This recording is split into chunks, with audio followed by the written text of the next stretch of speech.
Hello, my name's Simon Roderick and I'm the MD of Fram Search. And like many, I've been thinking lately about what I can do to help. And as you can imagine, there's lots of demand for advice around how to write a good CV. So I thought I'd just share with you some of the good ideas that I've seen over the years on what I think is effective. But it's worth noting, if you take your CV to 10 different people, you'll probably get 10 different answers on what good practice is. But I hope my ideas are useful.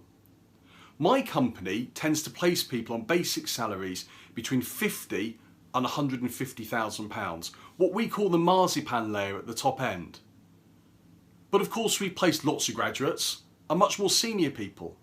And the interesting thing is that the theory behind CV writing is actually the same regardless of the role you're going for and actually your level of experience. Now my first tip is to keep things concise. You have to remember that recruitment is a very small part of what many people do in their day. As an example, a finance director is more worried perhaps about month end and year end, and they've got to try and find time to do some hiring. So what does concise mean? Well, for me, it probably means keeping your CV to about 2 to 3 pages. I know that's really difficult if you've been in the market for a long time, if you've worked perhaps for 25, 30 years. But try and condense things as much as you can. Remember that the last 5 to 10 years of your career are far more interesting to an interviewer than what you did 20 years ago. What you did in the last 5 years is much more likely to affect the job you get next. So you need to keep things brief, and that includes a brief summary, 2 to 3 paragraphs, of your key skills and experience.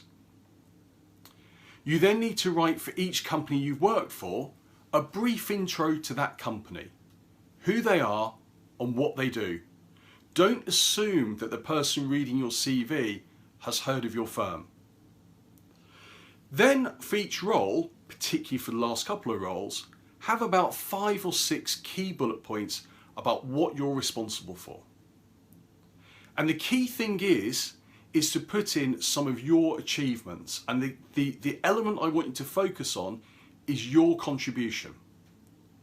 I increased revenue by this much. I cut costs by this much. I saved the company time by making a process more efficient. What really makes you stand out though is if you actually describe those contributions in percentage terms.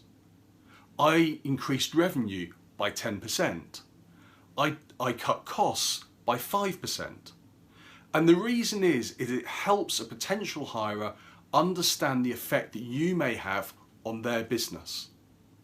If somebody's got a cost base of £20 million and you can take 10% out of that cost base, you've made a very, very significant contribution. The other key things are, and sometimes what people forget is, don't forget to put your phone number on there and your contact details, such as an email address. So many people forget to do this, you wouldn't believe it. I get lots of great CVs, and sometimes I've got no way to actually get hold of the person I want to talk to. And I'd also recommend as well, writing a brief cover letter. Again, 2 to 3, maybe 4 paragraphs, which are all quite short. But the key thing here is to tailor your letter to the job that you're applying for. Nobody wants to get an accountancy CV for a marketing role, and it happens at all levels quite often. So they're just some of my tips, which I hope are really useful to you in your job search. If you've got any questions, please do give me a call on 01525 864 372, and I'll see if I or one of my team can help you.